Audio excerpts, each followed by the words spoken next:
नमस्कार। 78वें स्वतंत्रता दिवस की आप सभी को शुभकामनाएं और रक्षाबंधन का पर्व आपके सामने है और इस पर्व पर बहुत सारे खुशियां आपके साथ में आने वाली हैं। राखी का यह त्यौहार एक ऐसे धागे के बंधन का त्यौहार है जो हमको बार बार हमारी जिम्मेदारियों को याद दिलाता है। तो इसी पर्व के उपलक्ष्य पर मैं चाहता हूं कि कुछ ऐसी बातें आप लोगों के साथ में की जाएं जो आपके एग्ज़ाम्स के हिसाब से बहुत अच्छी हों और आप इसको एक बार अपने संविधान के रिवीजन से जोड़ करके देखें। तो आज की क्लास मैं लेकर के आया हूं, कुछ ऐसी बातें करने वाला हूं जो सामान्यतः अनुच्छेद के रिवीजन से संबंधित होंगे, जिसमें हम अनुसूचियों को भी शामिल कर लेंगे। मैं एक एक चीज़ को डिस्क्राइब करने वाला हूं, एक एक चीज़ को बताने वाला हूं और हम क्विक और फौरी तौर पर रिवीजन करने वाले हैं। तो इस त्यौहार में आपके लिए गुणवत्ता बनी रहे, तैयारी चलती रहे, साथ में बीच बीच में आप इस क्लास को भी देखते रहें ताकि एक रिवीजन होने से आपको भी आसान बना रहे कि आप त्यौहार भी मना रहे हैं और साथ में रिवीजन भी कर रहे हैं। तो चलिए इन्हीं शुभकामनाओं के साथ में हम शुरू करते हैं। हम सारे लोग जानते हैं कि हम सबसे पहली बात करने वाले हैं अनुसूचियों के साथ में, यानी कि शेड्यूल के साथ में। तो सबसे पहली हमारी जो चर्चा होने वाली है वो किस पर होगी भाई? अनुसूचियों पर, यानी कि शेड्यूल्स पर। हम सारे लोग जानते हैं कि जो हमारा मूल संविधान है, यानी कि जब हमारा संविधान बनकर के तैयार हुआ तो जो मूल संविधान था, इस मूल संविधान में 8 अनुसूचियां थीं, लेकिन वर्तमान में इनकी जो संख्या है वो कितनी है भाई? 12 है। अब अगर आप देखेंगे तो मैं मजेदार बात बताऊं, इसमें 5 जोड़ी गई हैं और 1 माइनस की गई है। आपको लग रहा होगा कि सर नहीं, 4 जोड़ी गई हैं, यहाँ पे एक अलग तरीके से बता रहे हैं। बिल्कुल सही बात है। देखिए, मैं सबसे पहले एक जो माइनस हुई है, जो हटाई गई है, उसके बारे में बात कर लेते हैं। तो एक ऐसी अनुसूची है, एक अनुसूची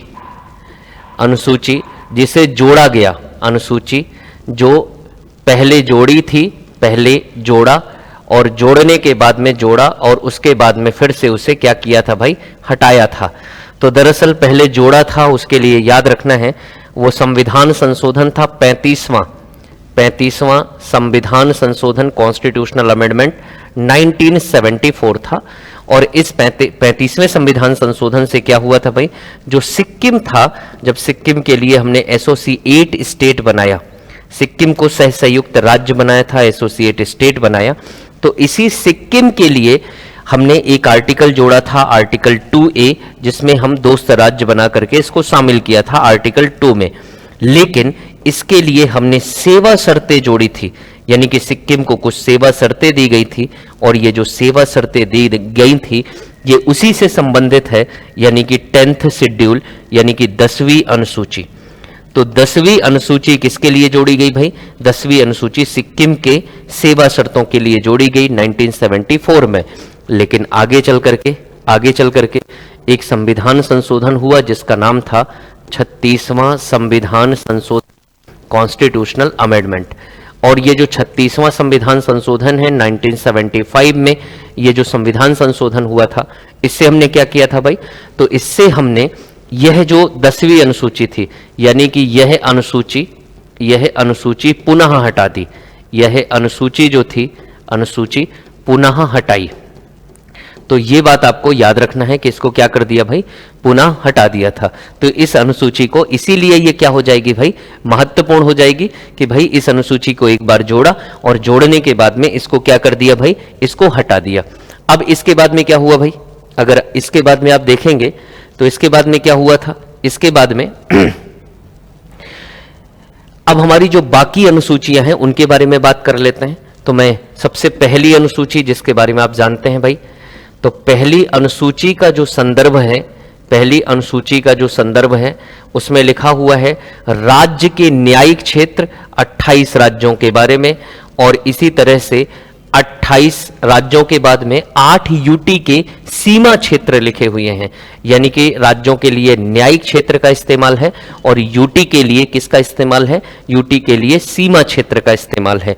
अगली अनुसूची पर चलेंगे। एक बात और याद रखना है, जो पुनर्गठन अधिनियम, यानी कि राज्य पुनर्गठन अधिनियम, तो इससे सवाल क्योंकि पूछा जा रहा है तो हमको पता होना चाहिए भाई, राज्य पुनर्गठन अधिनियम और ये जो 1956 में पारित हुआ था, इसकी धारा 9 है, यानी कि जो धारा 9 है 9, इसी के तहत मध्य प्रदेश का क्या किया गया है भाई, गठन किया गया है। क्यों पूछ सकता है भाई, इसी तरह से धारा 118(3) 1183 जिस प्रकार से एमपीपीएससी के गठन का प्रावधान किया गया, उसी तरह से मध्य प्रदेश के गठन का प्रावधान। तो ये दोनों बातें आपको याद रखना है। अगली अनुसूची पे चलते हैं। दूसरी अनुसूची है भाई, और दूसरी अनुसूची में यानी कि जो दूसरी अनुसूची है ये वेतन भत्तों से संबंधित है। दूसरी अनुसूची वेतन भत्तों से संबंधित है, और ये जो वेतन और भत्ते हैं, सैलरी एंड अलाउंसेस हैं, ये जो वेतन है, ये वेतन उन पदों के लिए है जिनके भारित होने हैं कहाँ से भाई, संचित निधि से। यानी कि कुछ पद हैं जिनके भारित होने हैं संचित निधि से। अब इसमें कौन कौन से पद हैं भाई, तो इसमें सबसे पहला पद है राष्ट्रपति और राज्यपाल, प्रेसिडेंट एंड गवर्नर। इसके बाद में अगर दूसरा नाम देखोगे तो लोकसभा और विधानसभा, यानी कि लोकसभा और विधानसभा के जो अध्यक्ष और उपाध्यक्ष होते हैं। इसके बाद में राज्यसभा और जो विधान परिषद होती है, इस विधान परिषद के सभापति और उपसभापति का वेतन यहाँ पर उल्लिखित है। इसके बाद में सुप्रीम कोर्ट और हाई कोर्ट के जज, supreme court plus high court के जज, सुप्रीम कोर्ट हाई कोर्ट के जज के बाद में इलेक्शन कमीशन, यानी कि इलेक्शन कमीशन के बारे में, स्टेट इलेक्शन कमीशन। इसके बाद में है यूपीएससी, लोक सेवाएं, यानी कि यूपीएससी, पीएससी। तो इनके वेतन है। लेकिन एक सवाल आपको याद रखना है, जो इससे सवाल आपसे पूछा जा सकता है। सवाल आपसे क्या पूछेगा कि भाई राज्यसभा का वेतन कितना भारित होता है, तो याद रखना है उपराष्ट्रपति का, यानी कि वाइस प्रेसिडेंट का कितना सैलरी है, तो आपको याद रखना है कि उपराष्ट्रपति का कोई भी वेतन नहीं है। उसे राज्यसभा के सभापति के रूप में जो 4 लाख रुपए मिलते हैं, वो किसके रूप में मिलते हैं, राज्यसभा के सभापति के रूप में ये सैलरी मिलती है। एक तो बात आपको ये याद रखना है। दूसरा है जो राज्यपाल होता है, इस राज्यपाल के बारे में याद रखना है कि इसका जो वेतन होता है, वो वेतन कहां से जाता है भाई, वेतन जाता है राज्य की संचित निधि से, लेकिन इसका जो पेंशन होता है वो जाता है केंद्र की संचित निधि से। एक बात और जो आपको कंफ्यूजन में रहता है, एक आर्टिकल आपको राज्यपाल के बारे में याद रखना है, आर्टिकल 158(3) और 158(3) ये जोड़ा गया था 7वें संविधान संशोधन 1956 से। क्या जोड़ा गया इसमें जोड़ा गया था कि जो राज्यपाल है, यदि राज्यपाल एक से अधिक राज्यों का राज्यपाल है, तो उसका जो वेतन होगा वह उस अनुपात में होगा जो कौन तय करेंगे भाई, राष्ट्रपति तय करेंगे। तो ये बातें आपको याद रखना है। 2 पदों के नाम और याद रखना है, इसी से संबंधित है। एक आपने सुना होगा भारत सरकार का जो वकील होता है, जिसका नाम है महान्यायवादी। अब ये जो महान्यायवादी है, आर्टिकल कौन सा है, 76 है, और प्लस दूसरा है महाधिवक्ता, जो राज्य सरकार का वकील है उसका नाम है महाधिवक्ता। और ये जो महाधिवक्ता है, आर्टिकल 165 के तहत इन दोनों का जो वेतन है, इनकी दोनों की जो सैलरी है, इन दोनों की जो वेतन है, इनको सरकार देती है, क्रमशः केंद्र और राज्य सरकार। इनके वेतन संचित निधि से भारित नहीं होते हैं। तो ये बात आपको याद रखना है, प्रधानमंत्री और मंत्रिपरिषद के वेतन भी संचित निधि से भारित नहीं होते हैं, ये आपको याद रखना था। चलिए भाई, तीसरी अनुसूची। अब ये जो तीसरी अनुसूची है, बड़े काम की अनुसूची है भाई। तीसरी अनुसूची ये रिवीजन क्लास है भाई। तो तीसरी अनुसूची को अगर आप देखेंगे तो आप तीसरी अनुसूची में क्या क्या पाएंगे भाई, क्योंकि एमपीपीएससी सवाल पूछता है भाई। तो इसमें सबसे पहले शपथ के बारे में उल्लेख किया गया है, और इस शपथ से सवाल क्या क्या पूछ सकता है। तो पहला तो मैं ये बता दूं, सीधे अनुच्छेद में शपथ किसकी है, सीधे अनुच्छेद में शपथ, अनुच्छेद में शपथ यानी कि सीधे अनुच्छेद में दे दी गई है, और वो है आर्टिकल 60 के तहत, 60 के तहत कौन है भाई, राष्ट्रपति जी हैं। और इसी तरह से आर्टिकल नंबर 69 के तहत जो शपथ दी गई है वो वाइस प्रेसिडेंट की है, और आर्टिकल नंबर 159 के तहत जो ओथ दी गई है वो किसके लिए है भाई? गवर्नर यानी कि राज्यपाल के लिए। ये बात हो गई। दूसरा, जिनके लिए शपथ है ही नहीं, शपथ नहीं लेते, तो ये जो सदन के अध्यक्ष और सभापति होते हैं, तो ये जो चाहे लोकसभा हो, चाहे राज्यसभा हो, चाहे विधान परिषद हो, चाहे विधानसभा हो, यानी सदन के कौन कौन भाई? अध्यक्ष प्लस उपाध्यक्ष और सभापति प्लस उपसभापति। एक चीज और बताऊं भाई, जो राज्यसभा का सभापति होता है, क्योंकि उपराष्ट्रपति होता है, इस वजह से राज्यसभा का सभापति उपराष्ट्रपति के रूप में शपथ लेते हैं और बाकी लोग सदस्य के रूप में शपथ लेते हैं। तो फिर भाई तीसरी अनुसूची में दी किसकी गई है भाई? यानी कि तीसरी अनुसूची में शपथ किसकी दी गई है? कौन से लोगों की शपथ को शामिल किया गया है? तो जो तीसरी अनुसूची में शपथ शामिल की गई है वो शामिल की गई है, एक तो मंत्री हो गए, यानी कि पहले शामिल है मंत्री, चाहे वो केंद्र का हो और चाहे वो प्लस राज्य सरकार का हो। तो केंद्र और राज्य के जितने भी प्रधानमंत्री, मंत्री, मुख्यमंत्री होंगे, सभी की शपथ। मंत्री के बाद में है सदस्य, चाहे वो संसद का सदस्य हो, चाहे वो विधानमंडल का सदस्य हो। तो संसद या विधानमंडल के दोनों सदस्य, यानी संसद सदस्य जो होंगे वो भी शपथ लेते हैं। ये दोनों शपथ, इस वाली शपथ को या तो प्रेसिडेंट दिलाएगा या फिर गवर्नर दिलाएगा। अब ये वाली जो शपथ होती है, इसको भी राष्ट्रपति दिलाएगा या उसके द्वारा नियुक्त व्यक्ति, राज्यपाल दिलाएगा या उसके द्वारा नियुक्त कोई व्यक्ति।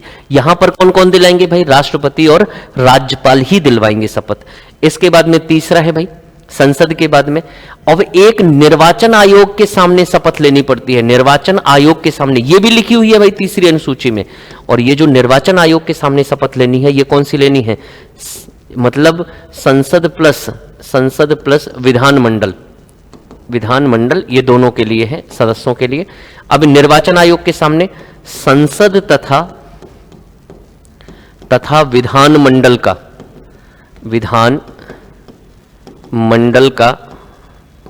का सदस्य बनने का उम्मीदवार, यानी कि जो सदस्य बनने का क्या होगा भाई? उम्मीदवार होगा, वो भी शपथ लेगा, लेकिन कौन दिलाएगा भाई? निर्वाचन आयोग। इसके बाद में राष्ट्रपति और राज्यपाल, ये इकलौती शपथ अलग से है। इसके बाद में कौन हो गया भाई? सुप्रीम कोर्ट तथा हाई कोर्ट के जज, यानी कि जजेस of supreme court and high court. Supreme court तथा हाई कोर्ट के जज हो गया, यानी कि न्यायाधीश हो गए। और इसके बाद में अगला है भाई नेक्स्ट, सुप्रीम कोर्ट और हाई कोर्ट के जज के बाद में एक बात याद रखना है, बस एक आदमी की नाम लिखा हुआ है कि CAG कैग, वही शपथ लेता है जो सुप्रीम कोर्ट का जज लेता है। सुप्रीम कोर्ट का कौन लेता है भाई? जज लेता है, यानी कि वही शपथ लेता है जो सुप्रीम कोर्ट का जज लेता है। ये किस में है भाई? तीसरी अनुसूची में है।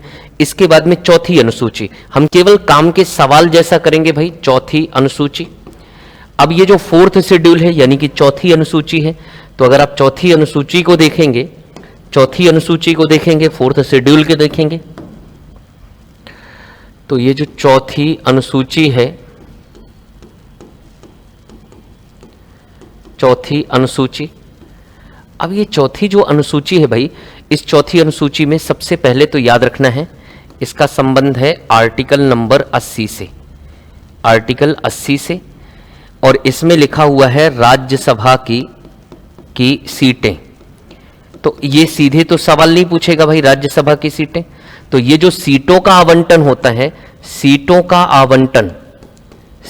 का आवंटन किसके आधार पर होता है? ये सवाल बहुत पॉपुलर रहता है। तो किसके आधार पर हो गया भाई? जनसंख्या के आधार पर। तो किसी राज्य को किसके आधार पर देते हैं भाई? जनसंख्या के आधार पर। और अगर सीटों में परिवर्तन करना है तो कैसे होगा? सीटों में परिवर्तन, यह भी सवाल बहुत महत्वपूर्ण है भाई।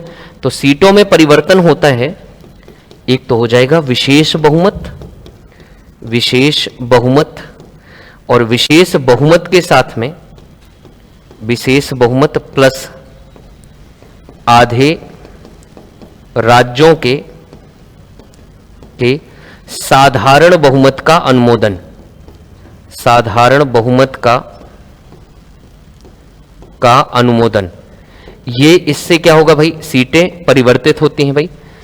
अब आपसे क्या सवाल पूछ सकता है भाई, तो उन राज्यों के नाम, यानी कि राज्यों के नाम सर्वाधिक, यानी कि सीटों का आवंटन, आवंटन कैसे है भाई, तो आवंटन में हमको एक सवाल ये याद रखना है कि यूपी से जो सीटें आती हैं वो 31 आती हैं, तमिलनाडु से जो सीटें आती हैं वो सीटें आती हैं, सॉरी महाराष्ट्र से, एमएस से, महाराष्ट्र से सीटें आती हैं 19, इसके बाद में टीएन से यानी कि तमिलनाडु से सीटें आती हैं 18। ये बहुत महत्वपूर्ण है ये, क्योंकि हमको अंदाजा लगाना बहुत मुश्किल हो जाता है। और इसके बाद में दो राज्य हैं, वेस्ट बंगाल और बिहार, बीएच, इन दोनों से जो सीटें आती हैं वो कितनी कितनी है भाई, 16-16। एक और सवाल आपसे पूछा जा सकता है, और वो सवाल पूछा जा सकता है क्योंकि मध्य प्रदेश, आंध्र प्रदेश और इसके बाद में मध्य प्रदेश, आंध्र प्रदेश और गुजरात, और इनसे तीनों से कितनी कितनी सीटें हैं भाई, 11-11 सीटें हैं। और इसके बाद में जो यूटी हैं, यूटी से टोटल कितनी आनी है भाई, तो यूटी से बना सकता है सवाल, यूटी से आनी है टोटल सीटें 8। इन 8 में से जम्मू और कश्मीर का आवंटन है 4 का, दिल्ली से भरी जाती हैं 3 और पुदुचेरी से भरी जाती है 1। तो इस तरीके से आपसे सवाल पूछ सकता है। अगले सवाल पर चलते हैं भाई, 5वीं अनुसूची से क्या सवाल पूछ सकता है भाई, तो ये जो 5वीं अनुसूची है, 5वीं अनुसूची, ये जो 5वीं अनुसूची है इसका संबंध आर्टिकल कौन सा है भाई, आर्टिकल 244(1) से है। दो शब्द इस्तेमाल किए गए हैं, एक तो एसटी जिसके लिए आर्टिकल 342 है भाई, आर्टिकल 342 है, और इसके बाद में प्लस इसी में दिया गया है अनुसूचित शेड्यूल्ड एरियाज, यानी कि अनुसूचित जाति तथा अनुसूचित क्षेत्र, अनुसूचित क्षेत्र, अनुसूचित क्षेत्र के प्रशासन में, प्रशासन में क्या है भाई, विशेष उपबंध होगा, प्रशासन में विशेष उपबंध होगा। अनुसूचित क्षेत्र कौन घोषित करते हैं भाई, तो अनुसूचित क्षेत्र घोषित करते हैं भारत के राष्ट्रपति। तो ये दोनों ही इलाके किसके लिए हैं भाई, एसटी के लिए हैं। इनका जो संबंध है वो कितने राज्यों से है भाई, 10 राज्यों से है, यानी कि कितने स्टेट से, 10 से है, जिनमें से आपको याद रखना है आंध्र प्रदेश है, तेलंगाना है, तेलंगाना के बाद में आगे चलेंगे तो और जो आपका राजस्थान है, आरजे हो गया, राजस्थान हो गया, राजस्थान के बाद में हिमाचल प्रदेश हो गया, मध्य प्रदेश हो गया, मध्य प्रदेश के बाद में सीजी हो गया, छत्तीसगढ़ हो गया, इसके बाद में उड़ीसा हो गया और झारखंड हो गया, झारखंड हो गया। तो उड़ीसा 2, 2, 4, 2, 6, 2, 8, कौन बचा भाई, तो उड़ीसा, झारखंड हो गया, मध्य प्रदेश, छत्तीसगढ़ हो गया, राजस्थान, हिमाचल प्रदेश हो गया, अरुणाचल प्रदेश, और इसके बाद में हो गया महाराष्ट्र और गुजरात, एमएच और जीजे, तो गुजरात। तो इतने 10 राज्यों में ये क्या होती है भाई, 5वीं अनुसूची लागू होती है। अगले सवाल पर चलते हैं भाई, 6वीं अनुसूची से क्या सवाल पूछ सकता है, तो जो 6वीं अनुसूची है, ये जो 6वीं अनुसूची है ये भी क्या है भाई, एसटी से संबंधित है, एसटी से संबंधित है। और इसके जो आर्टिकल हैं, आर्टिकल कौन सा हो जाएगा, 246(2), यानी सॉरी, इसका जो आर्टिकल है, आर्टिकल कौन सा हो जाएगा भाई, 244(2), इसका संबंध हो जाएगा भाई। ये कितने राज्यों में लागू होती है भाई, 4 राज्यों में, यानी कि असम, मेघालय, त्रिपुरा तथा मिजोरम, त्रिपुरा और मिजोरम, इन 4 राज्यों के लिए कौन सी अनुसूची है भाई, 6वीं अनुसूची है। तो ये भी विशेष प्रावधान करती है। अगले सवाल पर चलते हैं भाई, आपने देखा होगा 7वीं अनुसूची के बारे में, तो जो 7वीं अनुसूची है, इस अनुसूची का जो संबंध है, आर्टिकल सबसे पहले आर्टिकल 246, 246 में है। दूसरा ये है कि अगर इसमें क्या है भाई, सूचियां हैं, यानी कि कौन कौन सी सूचियां हैं, तो इनमें सूचियां हैं, एक का नाम है संघ सूची। तो संघ सूची का मतलब जिस पर केंद्र सरकार कानून बनाती है, संसद कानून बनाती है, उसको बोलते हैं संघ सूची। जब संविधान बना था तो उस समय पर 97 सब्जेक्ट थे और वर्तमान में 98 हैं। इसी तरह से दूसरी है राज्य सूची। जब राज्य सूची बनी थी उस समय पर 66 विषय थे, वर्तमान में 59 है। और तीसरी है समवर्ती सूची। समवर्ती सूची विषयों को शामिल किया गया जिस पर संसद और विधानमंडल दोनों कानून बना सकते हैं। शुरुआत में इसमें 47 विषय थे और बढ़ा करके वर्तमान में इनको 52 विषय कर दिया गया है। सबसे बड़ी बात यह है कि इनमें अगर परिवर्तन करना है तो परिवर्तन करने की प्रोसेस क्या होती है? तो परिवर्तन करने की प्रोसेस क्या होती है? एक तो आपको विशेष बहुमत चाहिए और विशेष बहुमत के साथ में कम से कम प्लस, मैं ये बता रहा हूं कि कौन कौन सी अनुसूचियों में ऐसे परिवर्तन की आवश्यकता है। विशेष बहुमत प्लस आधे राज्यों का समर्थन, आधे राज्यों का समर्थन, ये चीज देखो। पहली अनुसूची, दूसरी अनुसूची, तीसरी अनुसूची में आधे राज्यों के अनुमोदन की आवश्यकता नहीं है, लेकिन चौथी अनुसूची में आधे राज्यों के अनुमोदन की आवश्यकता है। पांचवी छठवीं साधारण बहुमत से हो जाती है। सातवीं अनुसूची में भी आधे राज्यों के अनुमोदन की आवश्यकता है। तो दो ऐसी अनुसूचियां हैं जिसमें कम से कम आधे राज्यों से पूछने की आवश्यकता पड़ती है। अब इसके बाद में तो ये परिवर्तन हो गया। आठवीं अनुसूची आप लोग जानते हैं भाषा से संबंधित है। आठवीं अनुसूची किससे संबंधित है भाई? यहां पर लैंग्वेज लिखा हुआ है और इसमें कौन सी भाषा है? इसमें भाषा जो लिखी है जिनका ओरिजिन भारत में हुआ है। मूल संविधान बना 14 भाषाएं रख दी, वर्तमान में 22 भाषाएं हैं, क्योंकि 21वें संविधान संशोधन 1967 से सिंधी को जोड़ा। इसके बाद में 1992 में 71वें संविधान संशोधन से नेपाली, कोंकणी और मणिपुर को जोड़ा। आप नमक से याद रख सकते हैं, नमक से याद रख लीजिएगा, नेपाली, मणिपुरी और कोंकणी। और इसके बाद में है 92वां संविधान संशोधन 2003, डीबीएमएस, डोंगरी बोडो मैथिली संथाली, यानी कि डीबीएमएस को जोड़ा गया था। ये 4 भाषाएं और ऐसे करके कितनी हो गई भाई? 22 भाषाएं हो गई। एक संविधान संशोधन और संबंधित है, 96th कॉन्स्टिट्यूशनल अमेंडमेंट 2011। इससे क्या हुआ? जो उड़िया भाषा थी उसको ओडिया भाषा कर दिया गया। और साथ में ये भी याद रखना है कि 2004 से संस्कृति मंत्रालय द्वारा कुछ शास्त्रीय भाषाओं का भी दर्जा देना शुरू कर दिया। और शास्त्रीय भाषाएं वो हैं जो 1500 से 2000 वर्ष पुरानी हैं, जिनका साहित्य मूल रूप से विद्यमान है और जिनको बोलने वाली पीढ़ियां हैं और जिन्होंने उस साहित्य को सहेज करके रखा हुआ है। संस्कृति मंत्रालय ऐसी भाषाओं को 8वीं भाषा के तहत शास्त्रीय भाषा का दर्जा देते हैं। और शास्त्रीय भाषाओं में सबसे पहला जो दर्जा दिया गया था वो तमिल को दिया गया 2004 में। 2005 में जो दर्जा मिला था वो मिला था संस्कृत को। और इसके बाद में तेलुगु और मलयालम को दर्जा दिया गया 2010 में। इसके बाद में 2013 था, तेलुगु और कन्नड़ को 2010 में दिया गया, मलयालम को 2013 में दिया गया और 2014 में दिया गया ओडिया को। वर्तमान में 6 शास्त्रीय भाषाएं इसके अंतर्गत रखी गई हैं। अंग्रेजी भाषा 8वीं अनुसूची में नहीं है, हम सबको पता है, लेकिन एक विदेशी भाषा शामिल है जिसका नाम है नेपाली भाषा। चलिए आगे चलते हैं। 9वीं अनुसूची, दरअसल ये जो 9वीं अनुसूची है, 9वीं अनुसूची, ये बहुत बेसिक सी अनुसूची जोड़ी गई थी। 9वीं अनुसूची, 9वीं अनुसूची का मतलब ये था कि इसमें जो भी प्रावधान जोड़े गए थे उन पे अगर 9वीं अनुसूची में, 9वीं अनुसूची इसलिए जोड़ी गई थी ताकि उसके अंदर कोई बात अगर जोड़ दी जाती है तो उसकी न्यायिक समीक्षा नहीं हो सके, न्यायालय नहीं जाया जा सके, न्यायालय उसकी जांच नहीं कर सके। तो जब हमारी अंतरिम सरकार थी, एंटरिम गवर्नमेंट थी और संविधान सभा के सदस्य ही संसद के रूप में काम कर रहे थे, जो संसद के रूप में काम करना शुरू किया था 17 नवंबर 1947 से, उन्होंने ही भारत के पहले संविधान संशोधन को किया था। और ये जो पहला संविधान संशोधन हुआ था, ये संविधान संशोधन हुआ 1951 में और इसी से अनुच्छेद 31A और 31B जोड़ा और इसी के आधार पर किया गया 9वीं अनुसूची का प्रावधान, जिसमें कहा गया कि यदि कोई बात इसमें जोड़ दी जाती है तो न्यायालय उसकी समीक्षा नहीं कर सकता है। शुरुआत में 13 विषय जोड़े गए और वर्तमान में इनकी संख्या 282 है। तो क्या न्यायालय ने कभी इस पर हस्तक्षेप नहीं किया? बिल्कुल किया। पहला ही केस हुआ 9वीं अनुसूची के इसके खिलाफ कि न्यायालय द्वारा इस बात की जांच की जानी चाहिए कि क्या संविधान में ऐसे प्रावधानों को जोड़ा जा सकता है जिसकी न्यायालय रिव्यू नहीं कर सकता है, समीक्षा नहीं कर सकता। मामला था शंकरी प्रसाद बनाम पंजाब राज्य 1951।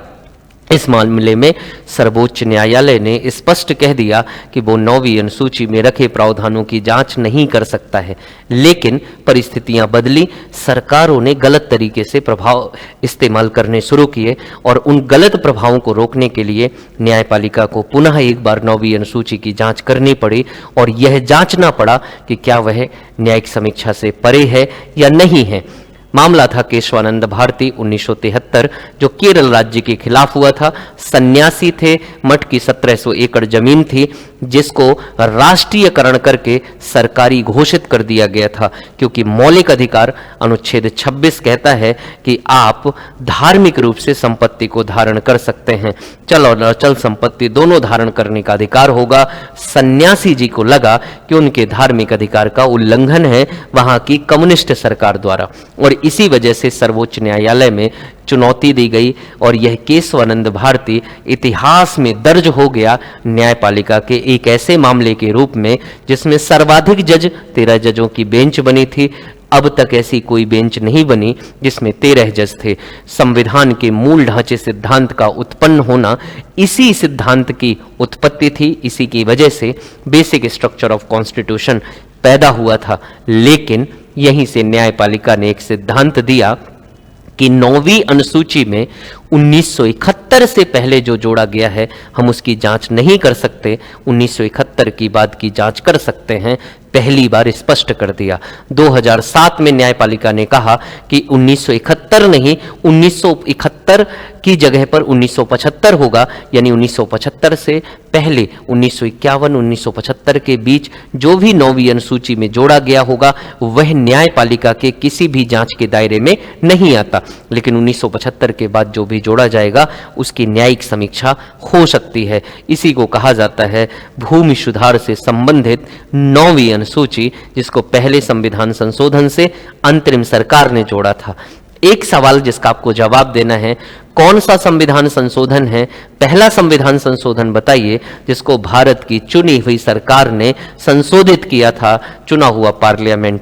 तो आपका जवाब मुझे लगता है कमेंट्स बॉक्स में आ जाएगा कि वह था दूसरा संविधान संशोधन, सेकेंड कॉन्स्टिट्यूशनल अमेंडमेंट। चलिए हम सेशन को आगे बढ़ाते हैं, 10वीं अनुसूची की तरफ बढ़ते हैं। 10वीं अनुसूची जो संबंधित है, ये जो 10वीं अनुसूची है, ये 10वीं अनुसूची संबंधित है दल बदल से, यानी कि एंटी डिफेक्शन लॉ से, यानी कि दल बदल कानून से। और ये जो दल बदल कानून है यानी कि एंटी डिफेक्शन लॉ है, जो दल बदल कानून है, उसके बारे में हमको बात करनी है। सबसे पहली बात यह है कि यह कानून आखिर पारित क्यों हुआ। दल बदल का मतलब होता है कि जब कोई व्यक्ति जो संसद या विधान मंडल का सदस्य है, यानी लोकसभा का सदस्य है या फिर राज्यसभा का सदस्य है, विधानसभा का सदस्य है या फिर विधान परिषद का सदस्य है, और यदि यह सदस्य जो कि चुना हुआ है और यह अपने दल को चेंज करता है, परिवर्तित करता है, तो फिर उसके संसद या विधान मंडल का सदस्य होने की सदस्यता को निरस्त किया जा सकता है। इसका नाम है दल बदल कानून। और जब कोई व्यक्ति अपना दल चेंज करके दूसरे दल में जाता है, इसको बोला जाता है दल बदल। एक व्यक्ति की कहानी है, 1967 में एक हरियाणा के एमएलए थे, विधानसभा के सदस्य थे, जिनका नाम था गयाराम। गयाराम एक ऐसे व्यक्ति थे जिन्होंने एक ही दिन में 3 पार्टियों को परिवर्तित किया, और इसी वजह से जब वो कांग्रेस में वापस लौट करके आए शाम को, तो कांग्रेस के नेता ने कहा गयाराम आयाराम, यानी कि गयाराम और आयाराम की कहानी यहीं से उत्पन्न होती है। यानी कि राजनीति में चुने हुए प्रतिनिधियों पर राजनीतिक स्थायित्व लाने के लिए एक कानून पारित कराया गया 52वें संविधान संशोधन 1985 से, जिसको करवाया था राजीव गांधी सरकार ने। दरअसल कहानी इसके पीछे की है। 31 अक्टूबर 1984 को सफदरजंग रोड दिल्ली में बेअंत सिंह और सतवंत सिंह, जो अंगरक्षक थे इंदिरा गांधी जी के, उन्होंने हत्या कर दी। 18 गोलियों से छलनी शरीर जो सोनिया गांधी की पूरी साड़ी के खून से तरबतर करते हुए जब वो हॉस्पिटल पहुंची थी, और उसके बाद में उनको मृत घोषित कर दिया गया। पूरा देश उस साहसी, उस दुर्गा के लिए बहुत ज़्यादा व्यथित था, दुखी था। और उसी समय पर उनके जो बेटे राजीव गांधी, जो अभी तक राजनीति में इंटरेस्ट नहीं रखते थे, संजय गांधी की मौत के बाद में इंदिरा गांधी चाहती थी कि उनकी विरासत राजीव तक पहुंचे, और इसी वजह से राजीव गांधी इस विरासत के बदले ज्ञानी जेल सिंह ने उनको राष्ट्रपति के रूप में नियुक्त कर दिया। इसके बाद उसी समय पर चुनाव हुए 84 और 85 में।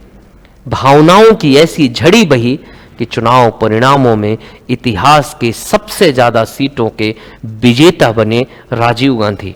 सीटें मिली 414, 545 में से 414 सीट जीत करके राजीव गांधी अब तक के इतिहास में सबसे ज्यादा सीटें जीतने वाले व्यक्ति हैं, क्योंकि पहले आम चुनाव में भी 364 सीटें 489 में से ही जीत पाए थे पंडित जवाहरलाल नेहरू, लेकिन इस बार का औसत सबसे ज्यादा था।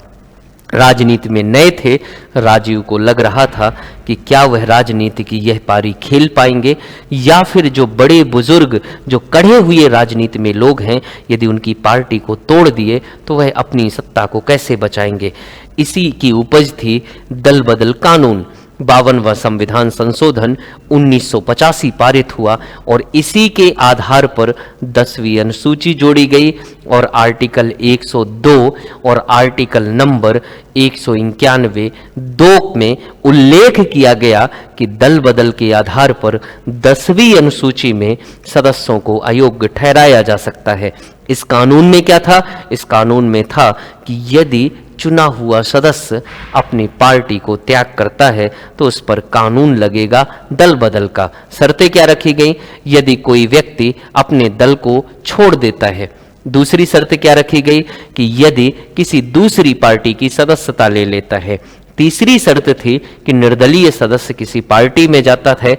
और चौथी जो शर्त रखी गई थी कि यदि वह मनोनीत सदस्य है और वह मनोनीत सदस्य किसी दल की सदस्यता लेता है तो ऐसे में लोकसभा के सदस्य के लिए लोकसभा के अध्यक्ष, राज्यसभा के सदस्य के लिए राज्यसभा के सभापति, विधानसभा में विधानसभा के अध्यक्ष और विधान परिषद में विधान परिषद के सभापति निर्णय लेंगे कि वह सदस्य योग्य होगा या अयोग्य होगा। इसके इतर वाले जो अयोग्यता के मामले हैं, संसद के मामले में राष्ट्रपति लेते हैं और राज्य के मामले में, राज्यसभा के मामले में, संसद के मामले में राष्ट्रपति लेते हैं और राज्य विधानमंडल के मामले में राज्यपाल।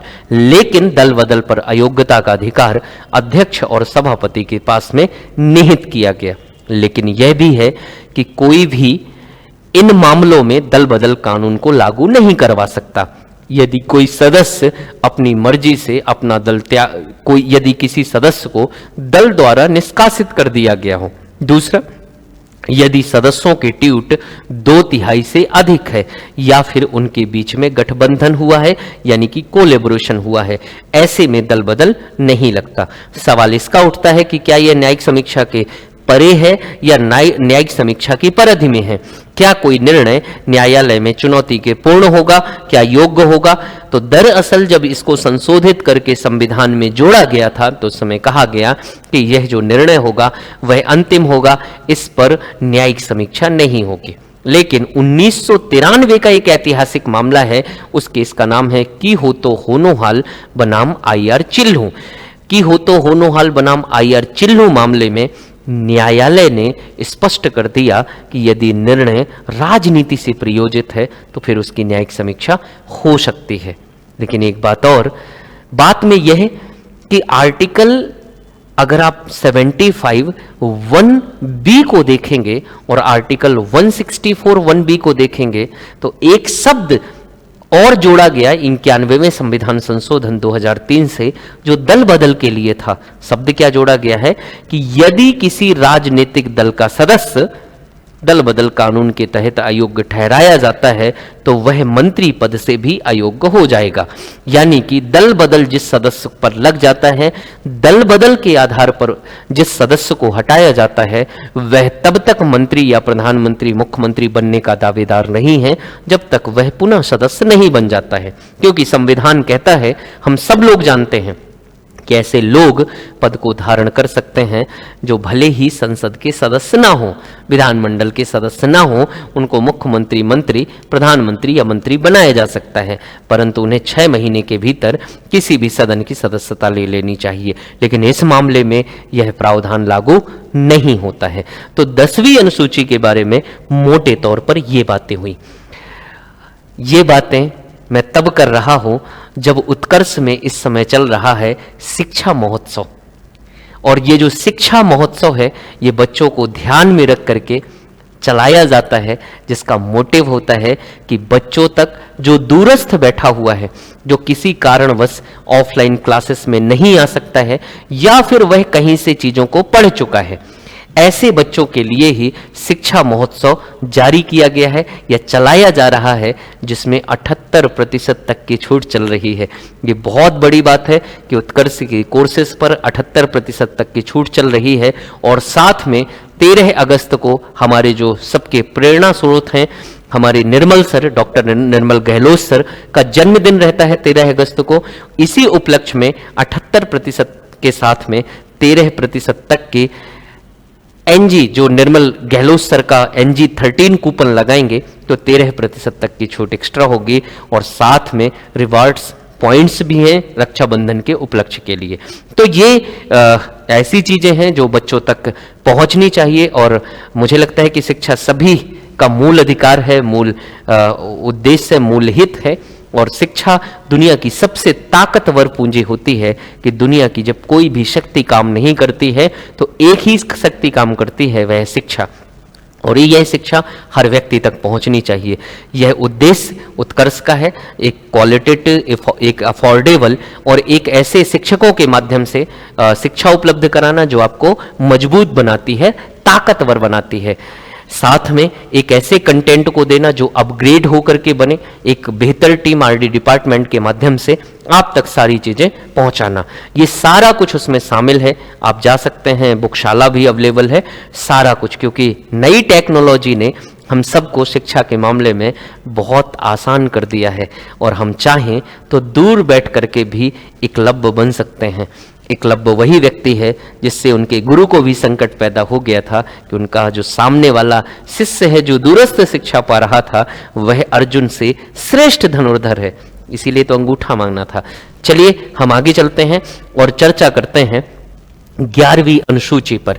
और ये जो 11वीं अनुसूची है, 11th शेड्यूल है, 11वीं अनुसूची है, ये संबंधित है पंचायतों से, यानी कि रिलेटेड है पंचायतों से। और इस पंचायतों में 73वें संविधान संशोधन 1992 से इसको जोड़ा गया था। इसमें क्या जोड़ा गया? इसमें 29 विषय जोड़े गए। आर्टिकल 243G का इसका संबंध है, और कहा गया कि जो स्थानीय सरकारें होंगी, जो उनमें से पंचायतें, इन 29 विषयों पर कानून बनाने का अधिकार प्राप्त करेंगे। लेकिन यह अधिकार प्रदान किया जाएगा किसके द्वारा? राज्य विधानमंडल के द्वारा। इसी के साथ ही जोड़ी गई थी 12वीं अनुसूची, और ये जो 12वीं अनुसूची जोड़ी गई थी, ये जोड़ी गई थी 74वें संविधान संशोधन 1992 से। इसमें 18 विषय जोड़े गए। आर्टिकल 243 डब्लू का संबंध है, यानी कि 243G का संबंध है किससे?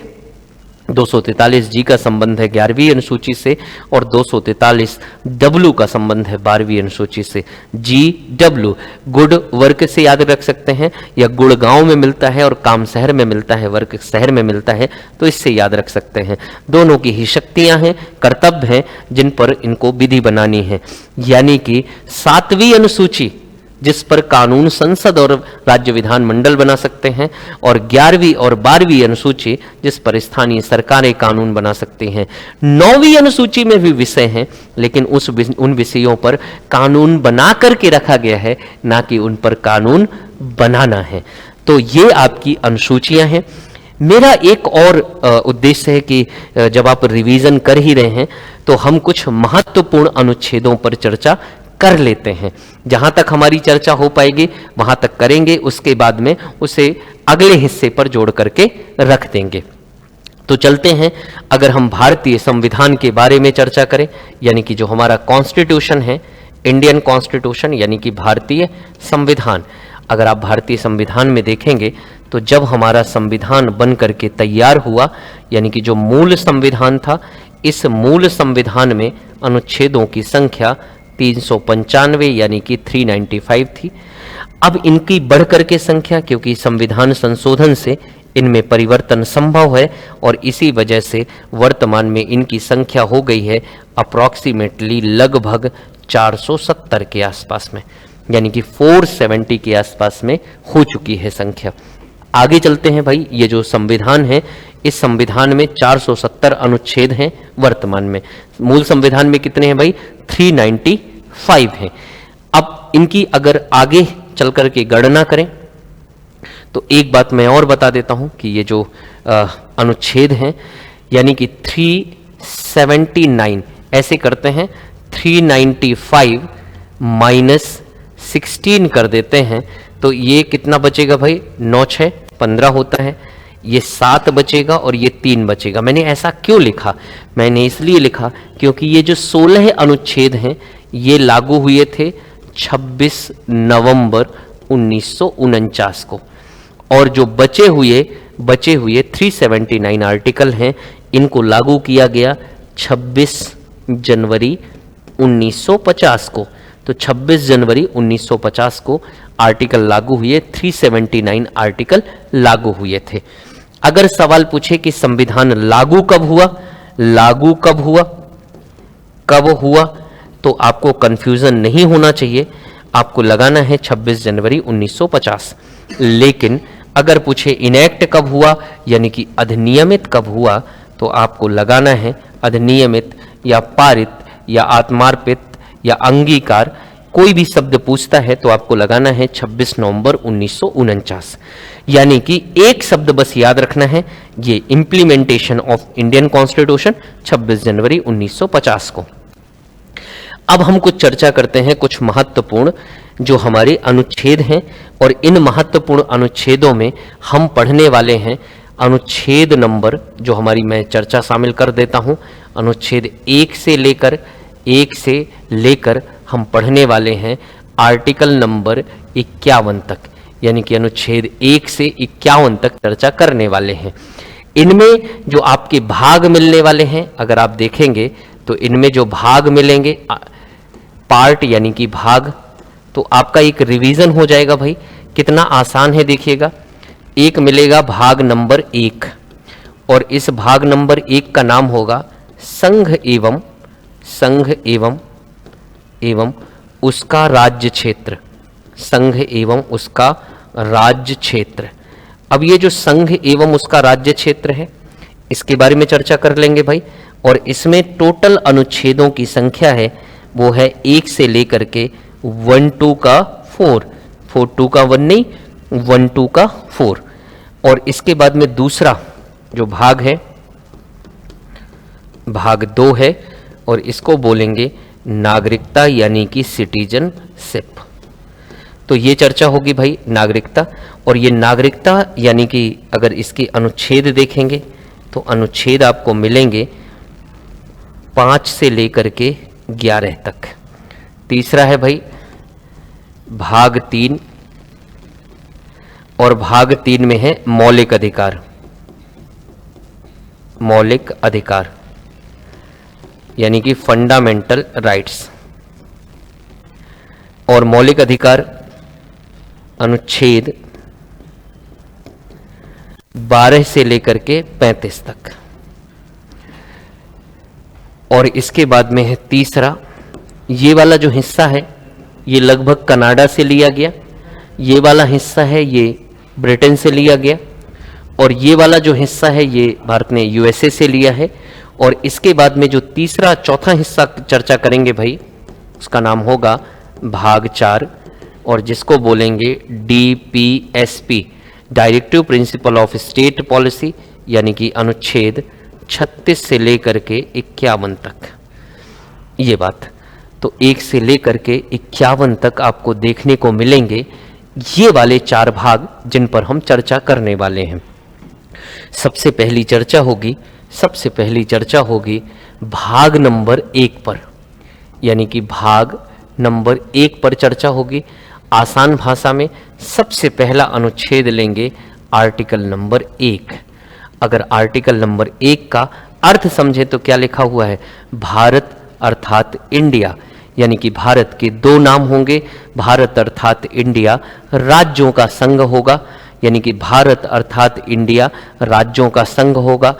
इनका राज्य क्षेत्र वही होगा जो पहली अनुसूची में दिया गया है, और साथ में लिखा हुआ है कि भारत के क्षेत्र में शामिल होगा राज्यों के राज्य क्षेत्र, संघ राज्य क्षेत्र और अधिग्रहित राज्य क्षेत्र।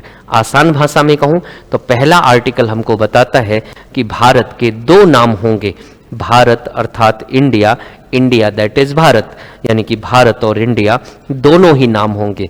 बड़ी इंटरेस्टिंग कहानी है। जो भारत नाम चाहते थे वो महाराज भरत के नाम से चाहते थे, क्योंकि भारत का ऐतिहासिक रूप से एक राजा हुआ जिनका नाम था महाराज भरत। भरत दुष्यंत और शकुंतला की संतान, और ये वही बालक है जिसने मुंह पकड़कर शेर के दांत गिन लिए थे और जिन्होंने अखंड भारत का निर्माण किया था, लोकतांत्रिक परंपराओं को जन्म दिया था। ये वही महाराज भरत हैं जिनके 7 बेटे योग्य नहीं थे तो राज्य में चुनाव करवाया था। 7 बेटे भी चुनाव लड़े थे, लेकिन चुनाव जीत करके आए थे गौतमी पुत्र भरद्वाज, और भरद्वाज को ही भारत का सम्राट घोषित किया गया। और मजेदार बात यह है कि चुना हुआ प्रतिनिधि देश का शासक था, और यह परंपरा रही महाराज शांतनु तक। महाराज शांतनु के समय पर ही एक प्रतिज्ञा लेता है देवव्रत नाम का बालक, गंगा पुत्र देवव्रत, जिसको उस प्रतिज्ञा के बाद में जाना गया भीष्म पितामह या भीष्म प्रतिज्ञा, कि मैं आजीवन ब्रह्मचर्य का पालन करूंगा और जो भी इस राज्यगद्दी पर बैठेगा मैं उसमें पिता की छवि देखूंगा। ये वही प्रतिज्ञा थी जो भारत में पुनः एक बार वंशानुगत शासन स्थापित करेगी। तो उसी महाराज भरत की परंपरा में महाभारत जैसे युद्ध भी हुए, और इस ऐतिहासिक नाम को जो हजारों सालों से चला आ रहा था, इतिहास को मानने वाले लोग इस नाम के साथ में थे। वहीं यूनानी जब भारत में आए और उनके प्रोनंसिएशन, जो सिंधु नदी को इंदु नदी बोला करते थे, उनके इस प्रोनंसिएशन की वजह से ही एक नाम पड़ा सिंधु नदी का, इंदु नदी, और इंदु से इंडस बना, इंडस से इंडियन बना, और उस जगह पर रहने वाले लोग उस जगह को इंडिया बोला गया और लोगों को इंडियंस बोला गया। यूरोपियों के आगमन में सबसे ज़्यादा इस्तेमाल इंडिया शब्द का हुआ, और इसी वजह से आधुनिक, जिनमें नेहरू भी शामिल थे, वो चाहते थे कि भारत का नाम इंडिया हो। विवाद बढ़ा, निष्कर्ष निकला कि दोनों ही कर लेते हैं, इंडिया और भारत। अगर इन नामों में परिवर्तन करना हो, मोदी जी चाहते हैं कि भारत ही नाम रहे, अगर ऐसा करना हो तो आपको विशेष बहुमत से संसद में संशोधन कराना पड़ेगा, तो फिर आप नाम परिवर्तन कर सकते हैं। आधे राज्यों के अनुमोदन की आवश्यकता नहीं होगी। दूसरा जो अनुच्छेद है वह नए राज्यों के गठन या स्थापना पर, नए राज्यों के प्रवेश या स्थापना की बात करता है। यानी कि वो कहता है कि अगर राज्य का कोई अस्तित्व नहीं है तो फिर अभी राज्य भारत के नाम पर ही आते हैं, अनुच्छेद 1 पर ही आते हैं। मैंने नाम बताया, इसके बाद में दूसरा आता है बनावट। भारत राज्यों का संघ होगा, यानी कि shall be union of the state. इसका मतलब है भारत राज्यों से मिलकर बनेगा, लेकिन यह किसी समझौते का परिणाम नहीं है। भारत से राज्य अलग नहीं हो सकते हैं, यानी संघ कभी भी टूटेगा नहीं, और समझौते का परिणाम नहीं है। ये डॉक्टर BR अम्बेडकर का कथन है।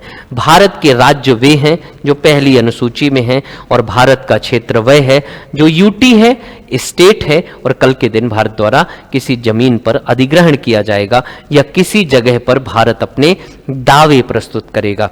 ये हो गया अनुच्छेद नंबर 1। अनुच्छेद 2 है नए राज्यों के प्रवेश और स्थापना। इसका मतलब ये है कि भारत अगर कहीं पर कब्जा करेगा तो वो स्थापना कहलाएगी, और कोई अगर भारत के क्षेत्र में शामिल होगा तो वह प्रवेश कहलाएगा, यानी कि भारत को एक नए राज्य को फॉर्म करने का पूरी तरह से अधिकार होगा, संसद कर सकेगी, और साथ में वह किसी जगह की जमीन का अधिग्रहण कर सकेगा और किसी जमीन को भारत में शामिल कर सकेगा। यानी कि भारत की सीमा का विस्तार होना है अनुच्छेद 2 से। अनुच्छेद 3 नए राज्यों के गठन, नए राज्यों के विभाजन, स्थापना, सीमा परिवर्तन, नाम परिवर्तन, सीमा को घटाना और बढ़ाना, ये सब कुछ शामिल होगा अनुच्छेद 3 से। ऐसा प्रस्ताव राष्ट्रपति से पूछ करके संसद द्वारा लाया जाएगा। राष्ट्रपति निर्धारित 28 दिनों के समय के साथ में इस प्रस्ताव को राज्यों को अवगत कराएंगे। राज्यों को अनुमोदन की आवश्यकता नहीं है, चाहे वो पारित करें या ना पारित करें। संसद यदि बाद में साधारण बहुमत से पारित करती है, राष्ट्रपति हस्ताक्षर करते हैं, तो विभाजन या गठन की प्रक्रिया पूरी हो जाती है। इसके बाद में जो अनुच्छेद 4 है वह अनुच्छेद 4, अनुच्छेद 2 और 3 में अगर कोई परिवर्तन करना है तो संसद यह कृत्य साधारण बहुमत से कर सकेगी। और इसी के आधार पर भारत में चाहे राज्य पुनर्गठन अधिनियम पारित किया गया हो, या फिर भारत ने सिक्किम का विलय किया हो, या भारत ने बहुत सारी जमीनों को भारत में शामिल किया हो, चाहे वो अंडमान निकोबार, चाहे वो मामला दमन दीव और दादरा नगर हवेली का हो, गोवा का हो, पुदुचेरी का हो, चंद्रनगर का हो, यनम हो, कराईकल हो, माहे हो, इन सभी क्षेत्रों को भारत ने शामिल किया। वह भाग नंबर 1 से संभव हो सका। इसके बाद में चलते हैं नागरिकता पर, यानी कि सिटीजनशिप पर। अनुच्छेद 5 से लेकर के 11 तक भारत में एकल नागरिकता है। नागरिकता का यह स्वरूप, एकल का अर्थ है कि भारत एक ही पहचान पत्र जारी करता है। अगर 2 पहचान पत्र जारी करता होता तो दोहरी नागरिकता होती, संघ की अलग होती, राज्यों की अलग होती, जैसे अमेरिका में है। अगर आप देखेंगे तो नागरिकता का अर्थ होता है राष्ट्रीय हितों को, राजनीतिक हितों को पूरा करने के लिए जिन लोगों को शक्ति प्रदान की जाती है, जो शक्ति का एक समूह तैयार होता है, वह नागरिकता कहलाती है। और जिसको किसी देश की यह शक्ति प्राप्त होती है, किसी देश में वह पंजीकृत होता है और साथ में वह पासपोर्ट रखता है या पासपोर्ट रखने का अधिकार रखता है, वह उस देश का नागरिक कहलाता है। अनुच्छेद 5 में कहा गया कि वो लोग भारत के नागरिक होंगे जो भारत स्वाधीनता अधिनियम 1935 के तहत नागरिक थे और भारत में निवास कर रहे थे। इसके बाद में अनुच्छेद 6 में कहा गया कि वे लोग जो विभाजन के समय पाकिस्तान से भारत आ जाएंगे। अनुच्छेद 7 में कहा गया कि वे लोग जो भारत से पाकिस्तान गए लेकिन पाकिस्तान में उनको मज़ा नहीं आया तो वो स्वतः ही भारत लौट आए, वो भारत के नागरिक होंगे। अनुच्छेद 8 में कहा गया कि ऐसे लोग जो भारत से बाहर रह रहे हैं लेकिन उनको पता चला कि भारत माता, इंडिया मम्मी हमारी आज़ाद हो गई और वो कहाँ लौट आए, भारत में लौट आए, भारत की नागरिकता प्रदान की जाएगी। अनुच्छेद 9 कहता है कि यदि भारत के साथ में विदेश की कोई नागरिकता ग्रहण करता है तो उसकी भारत की नागरिकता स्वतः समाप्त हो जाएगी। अटल जी ने 2003 में यह अधिकार दिया कि कोई व्यक्ति भारत के साथ में दूसरे देश की नागरिकता रख सकता है। इसे वर्तमान में एक नाम दिया गया है OCI कार्ड धारक, overseas citizen of India card holder, यानी कि समुद्र पारीय भारतीय नागरिक कार्ड धारक बोला जाता है जो भारत के साथ में दूसरे देश की नागरिकता रखता है। जैसे अक्षय कुमार भारत के साथ कनाडा की रखते थे लेकिन भारत में वोट नहीं दे सकते थे, वे कोई चुनाव नहीं लड़ सकते थे और भारत की बहुत सारी गतिविधियों में उनका पार्टिसिपेशन नहीं हो सकता था, नौकरी नहीं सरकारी प्राप्त कर सकते थे। इसी वजह से पुनः उन्होंने भारत की नागरिकता को स्वीकार कर लिया। अनुच्छेद 10 में कहा गया है कि उन लोगों की नागरिकता कभी भी समाप्त नहीं की जाएगी जिसको संविधान निर्माताओं ने प्रदान किया था, लेकिन भविष्य में संसद नागरिकता प्रदान कर सकती है। आर्टिकल 11 में लिखा था कि संसद को विधि बनाने का नागरिकता के लिए अधिकार होगा और संसद ने 1955 में सिटीजनशिप एक्ट, नागरिकता अधिनियम 1955 पारित किया और जिसके आधार पर व्यवस्था की कि जन्म के आधार पर, वंश के आधार पर, प्राकृतिक रूप से पंजीकरण के आधार पर और अधिग्रहित भूमि के आधार पर हम नागरिक बना सकते हैं। लेकिन नागरिकता समाप्त भी हो सकती है यदि कोई स्वयं छोड़ देता है, या फिर वह गलत तरीके से नागरिकता को धारण करता है, या फिर वह भारत के अलावा किसी दूसरे देश की नागरिकता को ग्रहण कर लेता है। साथ में यदि वह लगातार 7 वर्षों तक विदेश में रहता है या लगातार 5 वर्षों तक रहता है और उसे 2 वर्ष की विदेश में सजा हो गई हो, उसको भारत की नागरिकता समाप्त की जा सकती है। साथ में कुछ आजकल शब्द इस्तेमाल हो रहे हैं, एक है डाइस्फोरा। डाइस्फोरा का अर्थ होता है, बहुत बेसिक सा मतलब है कि वे लोग जो विदेशों में रहते हैं, यानी कि भारत किसी देश के वे सारे लोग जो दूसरे देश में निवास करते हैं, उस देश के वे डाइस्फोरा कहलाते हैं। ये मीडिया के द्वारा जनरेट किया गया एक शब्द है, जिसके आधार पर कहा गया कि भारत के जितने लोग अमेरिका में रहते हैं वो भारत के डाइस्फोरा कहलाएंगे। ये कुछ बातें थी। कुछ और शब्द हैं जैसे CAA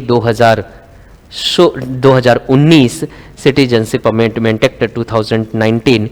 तो CAA जो 2019 है, इस CAA 2019 में क्या कहा गया था कि 31 दिसंबर 2014 को जो अल्पसंख्यक होंगे, बांग्लादेश, अफगानिस्तान और पाकिस्तान के हिंदू, जैन, बौद्ध, सिख, ईसाई, पारसी, ये अगर भारत में 31 दिसंबर 2014 तक प्रवेश कर गए होंगे तो इनको भारत की नागरिकता प्रदान की जा सकती है, यानी कि इनको भारत का नागरिक माना जा सकता है। यह अधिकार प्रदान किया गया। दूसरा है भाई, CAA में किसी के बारे में विशेष प्रावधान नहीं था, बस ये था कि उसमें मुस्लिम शामिल कराने की कोशिश की जा रही थी। तो अब अगर पाकिस्तान, बांग्लादेश और अफगानिस्तान के मुसलमान खुश नहीं हैं तो बंटवारा रद्द कर देते हैं और उनको भारत में शामिल हो जाना चाहिए। आगे चलते हैं और इसके बाद में एक शब्द आपने सुना होगा, POI, person, PIO, person of Indian origin, यानी कि भारतीय मूल का व्यक्ति, ऐसा व्यक्ति जिसके पूर्वज या वह स्वयं भारत का नागरिक रहा हो लेकिन अब वह नागरिक नहीं है, जैसे Kamala Harris. OCI, overseas citizen of India, ऐसा व्यक्ति जो भारत के साथ में विदेश की नागरिकता रखता है, उसे बोला जाता है ओवरसीज सिटीजन ऑफ इंडिया। अब इसके बाद में क्या हुआ कि 2015 में OCI और PIO को मिला दिया गया और उसको बना दिया गया OCI कार्ड होल्डर, यानी कि अब वो कार्ड होल्डर हो गए हैं। एक और सवाल, NRC का मतलब होता है किसी देश के जो नागरिक हैं उनका दस्तावेज, NRC कहलाता है। इसके बाद में होता है NRC के बाद में एक होता है NPR, नेशनल पॉपुलेशन रजिस्टर, यानी किसी देश में जितने लोग रह रहे हैं उन सभी से एक दस्तावेज तैयार होता है जिसका नाम है NPR, नेशनल पॉपुलेशन रजिस्टर। अब इसके बाद में चलते हैं मौलिक अधिकारों पर। मौलिक अधिकार भाग 3 में रखे गए हैं और इनका जो ओरिजिन हुआ था, उद्भव हुआ था, ये 1215 के एक मैग्ना कार्टा से किंग जॉन द्वारा जब अपने नागरिकों को अधिकार दिया गया तो वहां से इसका जन्म हुआ था। इसके बाद में दुनिया में पहला देश बना जिसने कहा कि घोषणा की कि हम अपने देश के नागरिकों को मौलिक अधिकार देंगे, और वह नाम था फ्रांस का 1789 में। लेकिन पहली बार विश्व में लिखित रूप से नागरिकों को अधिकार प्रदान किए वो थे 1791 में अमेरिका ने 1791 में 1791 में पहली बार लिखित रूप से मौलिक अधिकार उपलब्ध कराए, और ये जो मौलिक अधिकार थे बिल ऑफ राइट्स के नाम से थे और भारत ने यहीं से मौलिक अधिकार लिए हैं। 1918 में भारत में पहली बार मौलिक अधिकारों की मांग चली। आगे चल करके 1931 के कराची अधिवेशन में इसका प्रस्ताव पारित हुआ। सरदार पटेल इसे पारित करवाने में कामयाब भी रहे और ब्रिटिशर्स से लगातार दबाव बनाना शुरू किया कि अंग्रेजों को लोगों के मौलिक अधिकार सुनिश्चित करने चाहिए। मौलिक अधिकार वे अधिकार होते हैं जो किसी व्यक्ति के सर्वांगीण विकास के लिए उसके जन्म के साथ में सुनिश्चित किए जाते हैं। संविधान निर्माताओं ने आगे चल करके पहली बार 23 अप्रैल 1947 को पहली बार मौलिक अधिकार की परामर्श समिति थी जिसके अध्यक्ष थे सरदार वल्लभ भाई पटेल।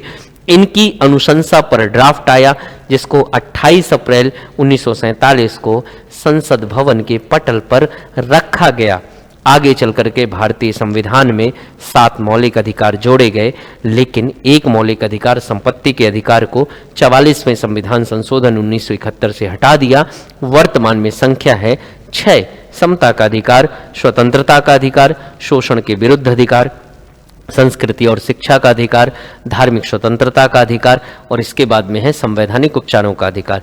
समता का अधिकार आपको 14 से 18 तक मिलेगा, स्वतंत्रता का अधिकार 19 से 23 तक मिलेगा, शोषण के विरुद्ध अधिकार 1922 तक मिलेगा, शोषण के विरुद्ध अधिकार 23 और 24 में मिलेगा, 25 से 28 तक धार्मिक स्वतंत्रता, 29 और 30 में संस्कृति और शिक्षा का अधिकार, और इसके बाद में आर्टिकल 32 में मिलेगा संवैधानिक उपचारों का अधिकार। चर्चा कर लेते हैं। आर्टिकल नंबर 12 में लिखा हुआ है राज्य की परिभाषा, जहां पर आपको मौलिक अधिकार लागू होंगे। जैसे सड़क पर चलना है, मौलिक अधिकार है, आप किसी के घर में चक्कर नहीं काट सकते हैं। आर्टिकल 12 इस बात को परिभाषित करता है। आर्टिकल 13 कहता है कि मौलिक अधिकारों के असंगत और अल्पीकरण की विधियां उस मात्रा तक शून्य होंगी जहां तक वह मौलिक अधिकारों का उल्लंघन करती हैं। संविधान लागू होने के पहले की विधियां या फिर संसद और विधानमंडल विधियों के निर्माण करते हैं और इसमें लागू होते हैं। पृथक्करण का सिद्धांत, आच्छादन के जैसे सिद्धांत लागू होते हैं। इन चर्चाओं को बड़ी बृहद स्तर पर शामिल किया जाता है। जब हम चर्चा करते हैं तो एक लंबी चर्चा होती है, लेकिन इंदिरा गांधी जी ने कहा कि यहां पर मौलिक अधिकारों में संविधान संशोधन से परिवर्तन हो सकता है। 24वां संविधान संशोधन 1971 पारित करा के यह लिखवाने में कामयाब रही। अनुच्छेद 14 कहता है विधि के समक्ष समता, विधियों का समान संरक्षण। अनुच्छेद 15 कहता है मूल वंश, धर्म, जाति, लिंग और जन्म स्थान के आधार पर भेदभाव नहीं करेगा राज्य। इसके बाद में 16 में लिखा हुआ है लोक नियोजन के मामले में समता होगी। 17 में अस्पृश्यता का अंत है। 18 में उपाधियों का अंत है। यह रहा समता का अधिकार। स्वतंत्रता का अधिकार आपको व्यक्तिगत रूप से मिलेगा। आर्टिकल 19 में 6 प्रकार की स्वतंत्रताएं हैं। विचार और अभिव्यक्ति की स्वतंत्रता, शांतिपूर्ण ढंग से बिना हथियारों के इकट्ठा होने की स्वतंत्रता, संघ संस्थान और सहकारी समिति बनाने की, भारत में घूमने की, भ्रमण की, भारत में बसने की, व्यापार और वाणिज्य की स्वतंत्रता। ये 6 स्वतंत्रताएं प्राप्त हैं। आर्टिकल 20 कहता है दोष सिद्ध के मामले में संरक्षण, यानी कि बिना अपराध के आपको सजा नहीं हो सकती। आर्टिकल 21 प्राणी एवं दैहिक स्वतंत्रता देता है। आर्टिकल 21 में लिखा हुआ है 6 से 14 साल के बच्चों को अनिवार्य और मुफ्त शिक्षा का प्रावधान होगा। आर्टिकल 22 कहता है गिरफ्तारी से संरक्षण और निरोध। अनुच्छेद 23 कहता है मानव दुर्व्यापार और बालाश्रम से रोक। 14 वर्ष से कम उम्र के बच्चों को फैक्ट्रियों में काम करने से रोक होगी। 15 में धार्मिक स्वतंत्रता है, जिसमें 4 प्रकार की है। एक तो अंतःकरण है, धर्म को मानने हैं, प्रचार प्रसार करना है, और उसके आचरण की क्या होगी भाई, स्वतंत्रता होगी। 26 में लिखा हुआ है इसके प्रबंधन का अधिकार होगा। 27 में धार्मिक कर नहीं होगा। 28 में धार्मिक शिक्षा नहीं होगी। 29 में संस्कृति, भाषा और लिपि के संरक्षण का अधिकार होगा और इस आधार पर किसी व्यक्ति को शिक्षण संस्थानों में प्रवेश करने पर रोक भी नहीं लगेगी। अनुच्छेद 30 अल्पसंख्यकों के लिए दिया गया है। इनको भाषाई शैक्षणिक संस्थान स्थापित करने का अधिकार होगा। आर्टिकल 32 संवैधानिक उपचारों का अधिकार, जिसमें कहा गया है कि सर्वोच्च न्यायालय इन मौलिक अधिकारों का संरक्षण करेगा और यदि इन मौलिक अधिकारों का उल्लंघन होता है तो फिर उन उल्लंघन करने वालों पर 5 प्रकार की रिट जारी होंगी। एक का नाम होगा हैबियस कॉर्पस, परम mandamus, prohibition, certiorari and quo warranto, यानी कि बंदी प्रत्यक्षीकरण, परमादेश, प्रतिषेध, उत्प्रेषण और अधिकार प्रक्षा। सबसे पहली बंदी प्रत्यक्षीकरण जारी होगी जब किसी को अवैध रूप से हिरासत में रखा जाएगा। परमादेश जब पालनकर्ता मौलिक अधिकारों का पालन नहीं करेगा लोक प्राधिकारी। इसके बाद में तीसरा प्रतिषेध, कोई ऐसा आदेश जो मौलिक अधिकारों का उल्लंघन करता है, रोक लगाना। उत्प्रेषण जब न्यायपालिका कोई निर्णय दे चुकी होती है तो उस पर फिर से जांच कराना, यानी कि पोस्टमार्टम रिट कहलाती है। और क्यो वारंटो कहता है कि जिसको जो उत्तरदायित्व दिया जाएगा वही उसका निर्वहन करेगा और योग्यता आधारित निर्वहन करेगा, यानी कि वही व्यक्ति पद धारण करेगा जो उसकी योग्यता रखेगा। अब इसके बाद में है आर्टिकल नंबर 33। इसमें कहा गया है कि जो सुरक्षा बल से संबंधित संस्थान हैं उनको अधिकार प्राप्त नहीं होता है, यानी कि उनको अधिकार प्राप्त नहीं है कि वो संघ संस्थान जैसी चीज़ें बना सकें। 34 में लिखा है मार्शल लॉ यानी कि सैन्य शासन।